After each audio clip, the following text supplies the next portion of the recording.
Thank you. It is wonderful to be here today in the beautiful city of Miami.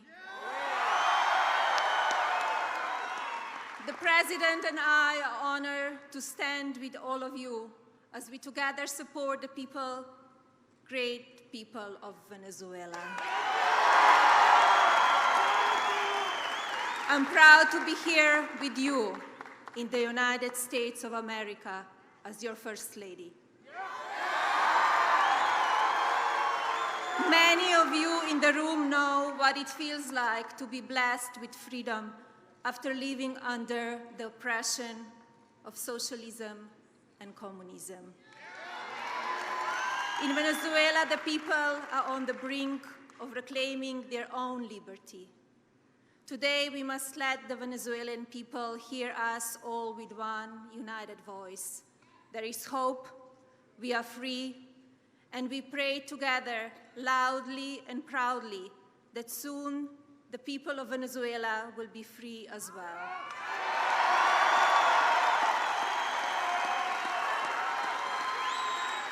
My husband is here today because he cares deeply about the current suffering in Venezuela. This afternoon, he has an important message to share. Ladies and gentlemen, it is now my pleasure to introduce my husband, the President of the United States, Donald J. Trump.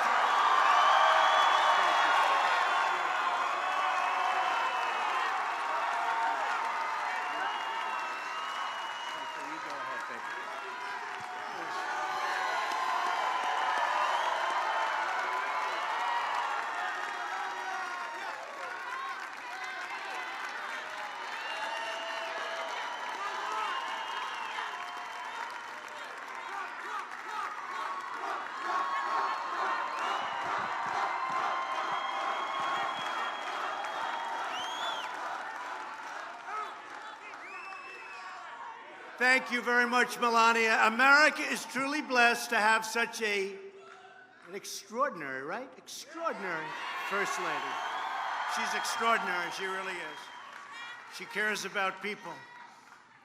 Hello, Miami. I am thrilled to be back in the state I love with so many proud, freedom-loving patriots. We're here to proclaim a new day is coming in Latin America. It's coming.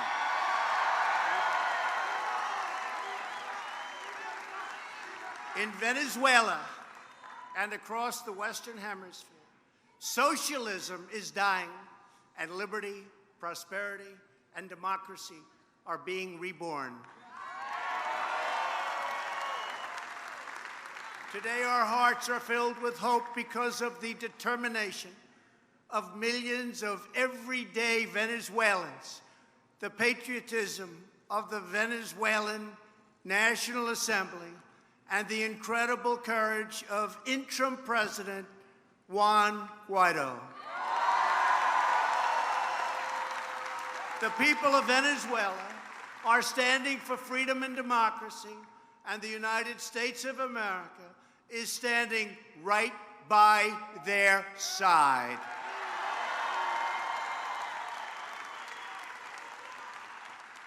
Let me begin by thanking the great leaders here today who have been such incredible champions for the cause of liberty.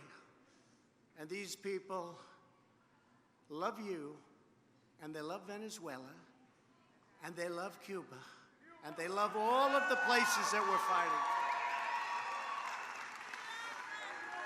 Newly elected and already doing an incredible job, Governor Ron DeSantis.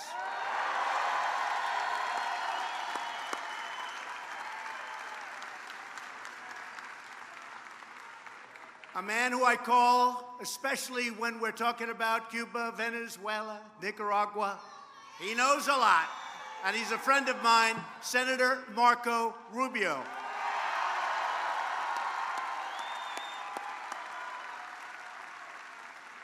A great governor. He gave Ron a little bit of a head start. He did a fantastic job in Florida. Former governor and now Senator Rick Scott.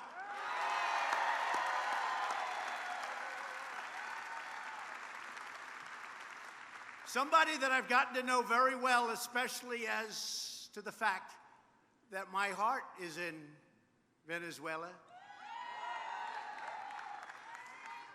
Representative Mario Diaz-Balart.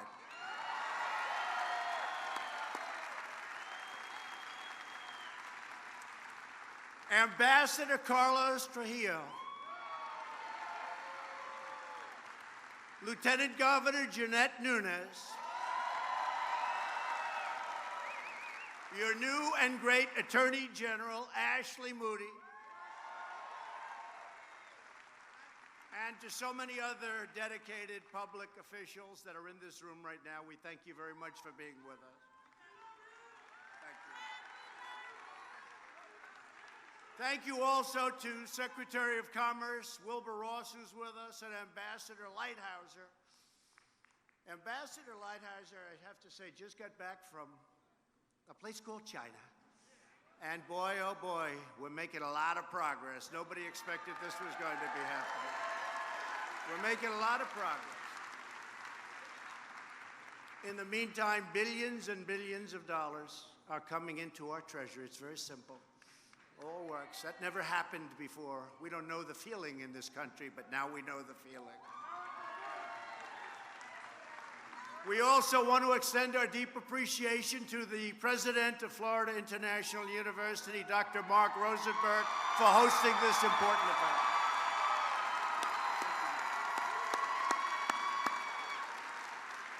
Finally, I want to thank each and every person in this wonderful audience who has made your own stand for human dignity, and that's probably just about all of you. And I want to especially thank the Venezuelan exile community that has done so much to support President Guaido, to organize aid for their compatriots, and to do just a lot back home. Thank you very much for being here. Thank you. We're with you. We are profoundly grateful to every dissident, every exile, every political prisoner, and everyone who bears witness to the horrors of socialism and communism, and who has bravely spoken out against them. Thank you very much. The fact is, you've seen the crimes, and you've seen the corruption. You have seen the hunger and the suffering. You have heard the anguished pleas for help. You have protested and protested with respect, but loudly. And you have prayed for the day we can now see, which is just ahead, the day when all of the people of this region will at last be free.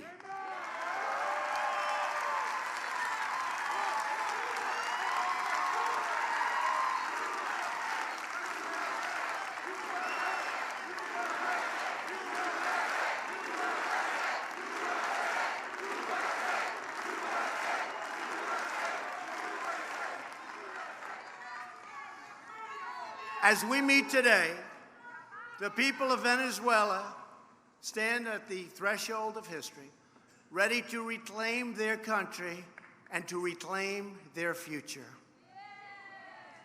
Not long ago, Venezuela was the wealthiest nation by far in South America. But years of socialist rule have brought this once thriving nation to the brink of ruin. That's where it is today. The tyrannical socialist government nationalized private industries and took over private businesses. They engaged in massive wealth confiscation, shut down free markets, suppressed free speech, and set up a relentless propaganda machine, rigged elections, used the government to persecute their political opponents, and destroyed the impartial rule of law. In other words, the socialists have done in Venezuela all of the same things that socialists, communists, totalitarians have done everywhere that they've had a chance to rule. The results have been catastrophic. Almost 90% of Venezuelans now live in poverty. In 2018, hyperinflation in Venezuela exceeded 1,000,000%. Crippling shortages of food and medicine plague the country. Socialism has so completely ravaged this great country that even the world's largest reserves of oil are no longer enough to keep the lights on. This will never happen to us.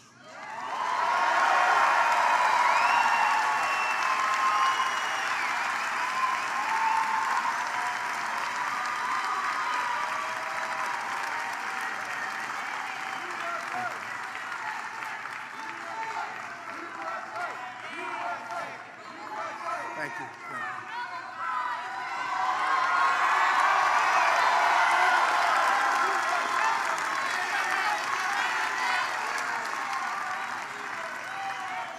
Already, more than 3 million Venezuelans have fled Maduro's brutal opposition, and brutal it is.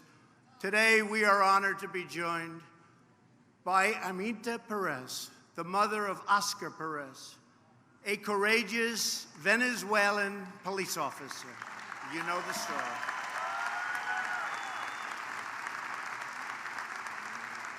In June of 2017, Oscar piloted a helicopter over the city of Baruta with the banner 350 Liberty, a reference to Article 350 of the Venezuelan Constitution, which states, "The people of Venezuela shall disown any regime, legislation, or authority that violates democratic values or encroaches upon human rights."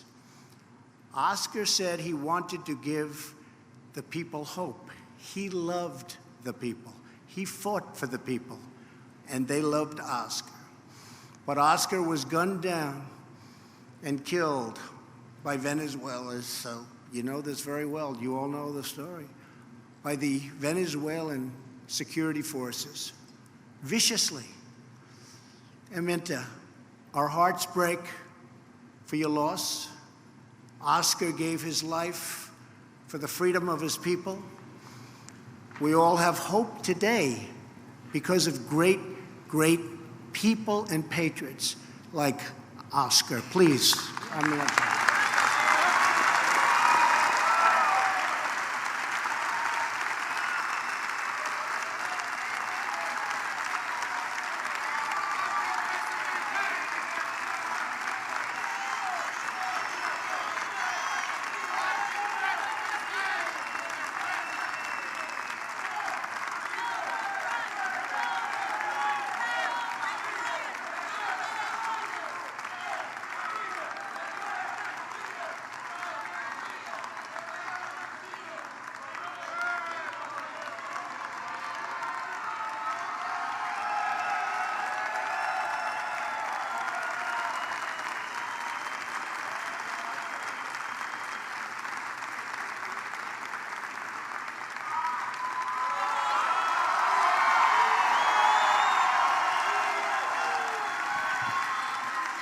I said, how about saying something in Spanish?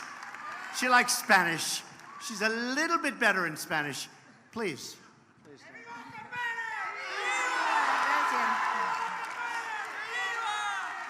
Gracias, señor presidente. Me disculpan si se me salen las lágrimas. Lo que pasa es que hoy otro de mis hijos, que también fue asesinado, está de cumpleaños hoy. Y entonces, bueno, pero estoy acá más que todo estoy con el presidente solicitando ayuda humanitaria. Estoy solicitando también justicia por mi hijo y por su grupo que fueron asesinados vilmente, por los hijos.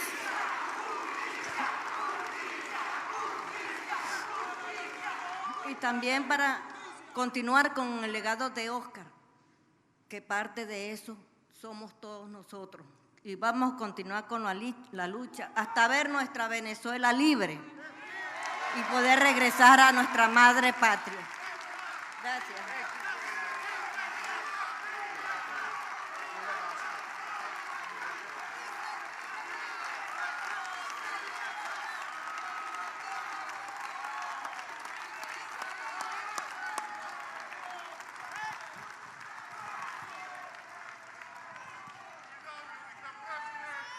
I don't know what she said, but I think I know what she said. And she is an incredible woman. And Oscar was an incredible man who will not have died in vain.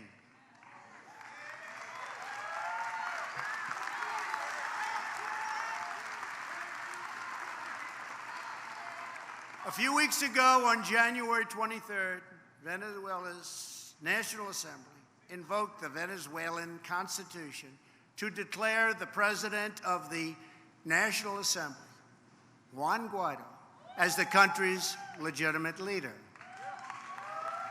In one of his first acts, President Guaido invoked the same constitutional article that Oscar carried through the skies to notify the world that Maduro was illegitimate. Within 30 minutes, the United States was proud to be the first nation in the world to recognize President Guaido.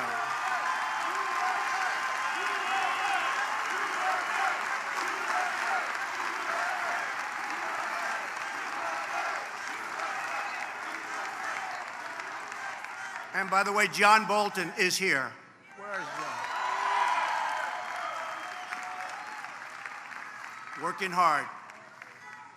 Today, more than 50 countries around the world now recognize the rightful government of Venezuela. And the Venezuelan people have spoken, and the world has heard their beautiful voice. They are turning the page on socialism, turning the page on dictatorship, and there will be no going back.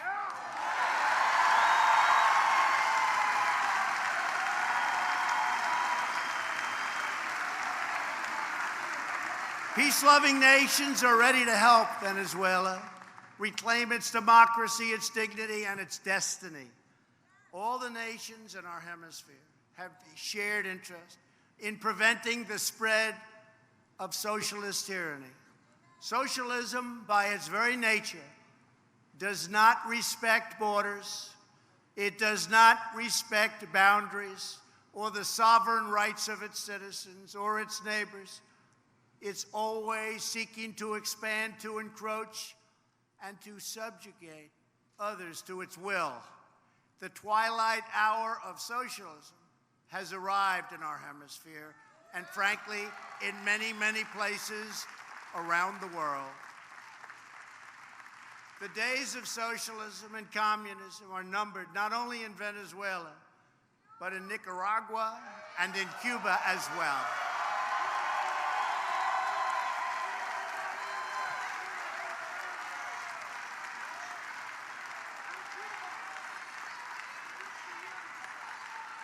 Do we love Cuba?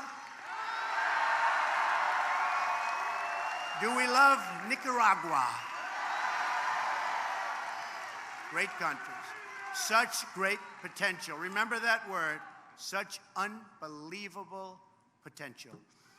In the meantime, we must all work together to end a humanitarian disaster. As we speak, there are truckloads filled with hundreds of tons of desperately needed humanitarian supplies, stopped at the borders of Venezuela and waiting to help the millions and millions in need. 2 days ago, the first U.S. Air Force C-17, that's a big, beautiful plane, landed in Colombia, loaded with crucial assistance, including thousands of nutrition kits for little Venezuelan children. Unfortunately, dictator Maduro has blocked this life-saving aid from entering the country. He would rather see his people starve than give them aid, than help them. Millions of Venezuelans are starving and suffering, while a small handful at the top of the Maduro regime plunder the nation into poverty and into death. We know who they are, and we know where they keep the billions of dollars that they have stolen. Incredibly, there are members of the Venezuelan military still barely supporting this failed dictatorship. They are risking their future. They are risking their lives and Venezuela's future for a man controlled by the Cuban military and protected by a private army of Cuban soldiers. Maduro is not a Venezuelan patriot. He is a Cuban puppet. That's what he is.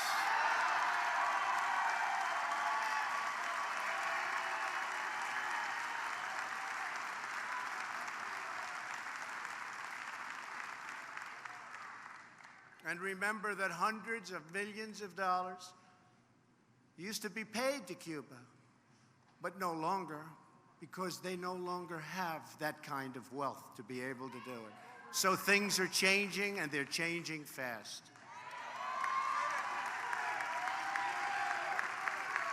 And today I have a message for every official who is helping to keep Maduro in place.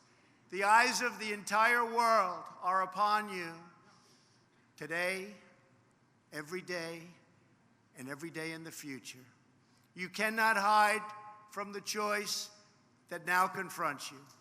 You can choose to accept President Guaido's generous offer of amnesty to live your life in peace with your families and your countrymen. President Guaido does not seek retribution against you, and neither do we. But you must not follow Maduro's orders to block humanitarian aid, and you must not threaten any form of violence against peaceful protesters, opposition leaders, members of the National Assembly, or President Guaido and his family. We seek a peaceful transition of power, but all options are open.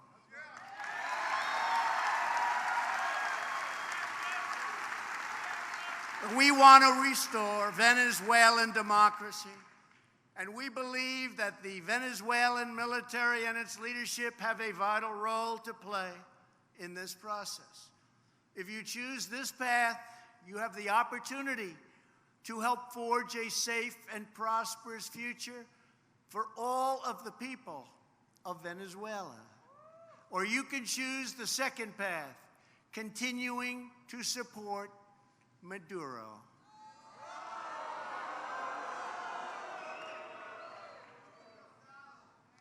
If you choose this path, you will find no safe harbor, no easy exit, and no way out.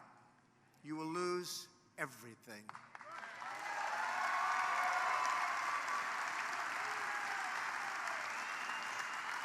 So today I ask every member of the Maduro regime, end this nightmare of poverty, hunger, and death for your people.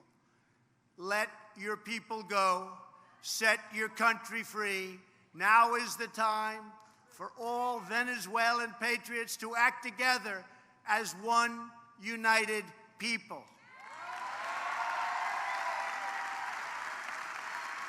Nothing could be better for the future of Venezuela, and nothing could be better for the future of another captive nation, Cuba, than the rebirth of freedom and democracy in Venezuela.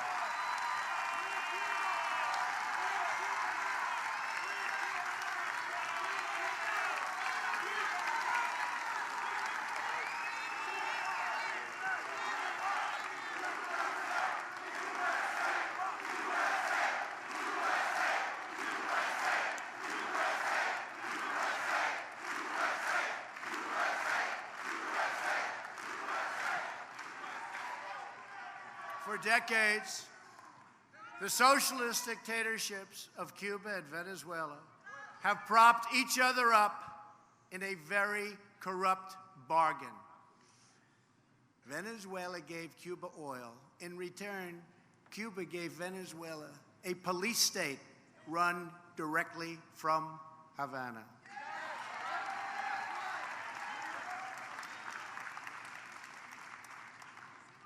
But this is a much different day, and those days are over.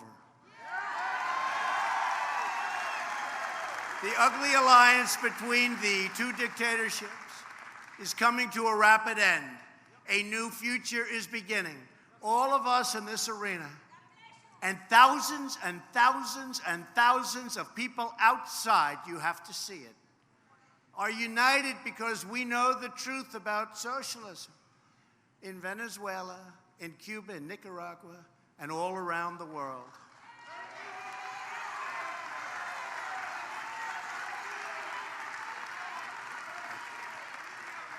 Socialism promises prosperity, but it delivers poverty. Socialism promises unity, but it delivers hatred and it delivers division. Socialism promises a better future, but it always returns to the darkest chapters of the past.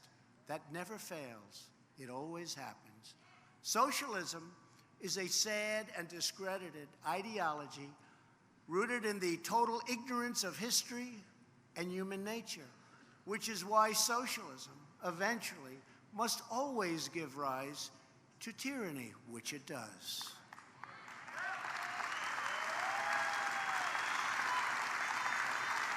Socialists profess a love of diversity, but they always insist on absolute conformity. We know that socialism is not about justice. It's not about equality. It's not about lifting up the poor.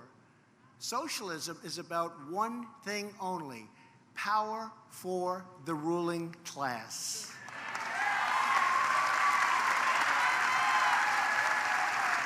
And the more power they get, the more they crave.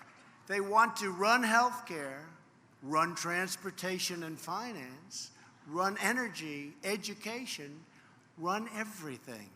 They want the power to decide who wins and who loses, who's up and who's down, what's true and what's false, and even who lives and who dies.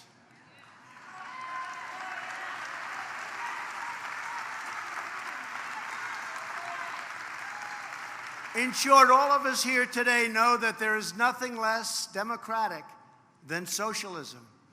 Everywhere and anywhere it appears, socialism advances under the banner of progress, but in the end it delivers only corruption, exploitation, and decay. With us today is David Smolansky.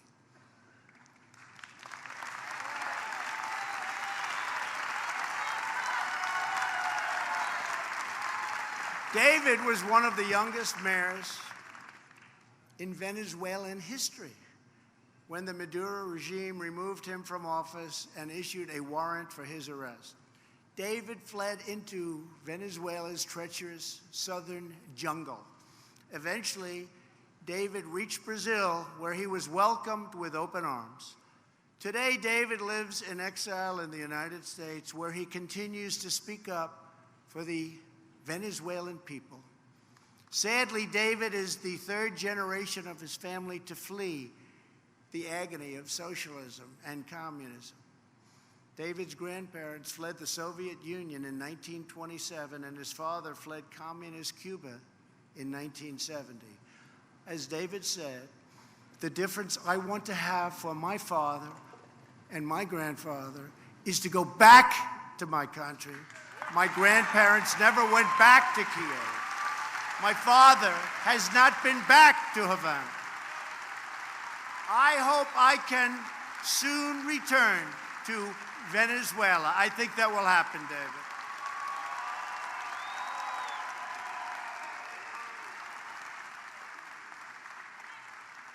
Thank you very much, David. I think it'll soon happen. Your courage, David, is an inspiration. And not only David, many of the people in this room, you've been through much. But you see it coming to the end. You see it really coming to an end for the first time. For the first time, you're seeing it. Because the United States, a true great nation, is behind you.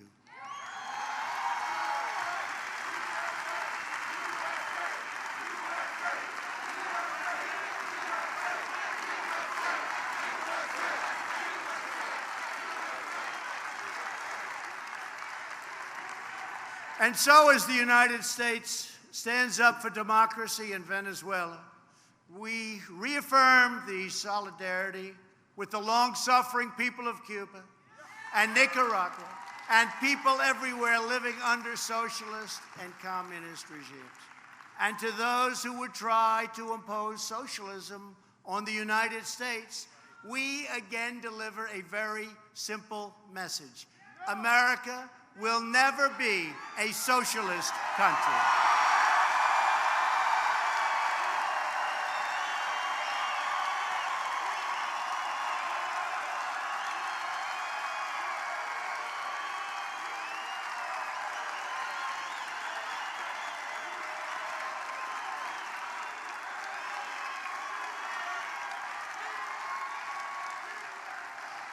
We are born free, and we will stay free now and forever.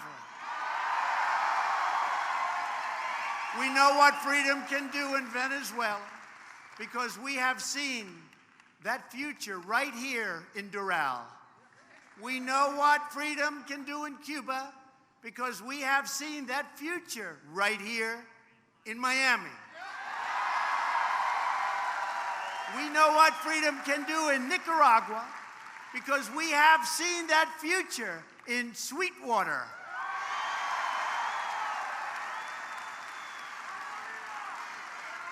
And one day soon, with God's help, we are going to see what the people will do in Caracas and Managua and Havana.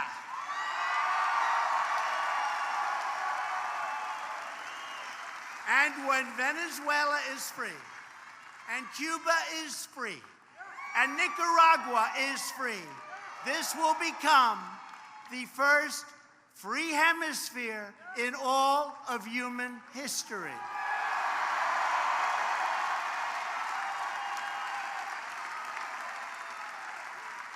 It was my great honor to be with you today, and the First Lady's great honor to be with you today.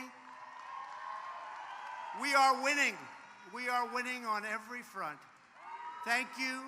God bless you. God bless the people of Venezuela. God bless the people of Cuba.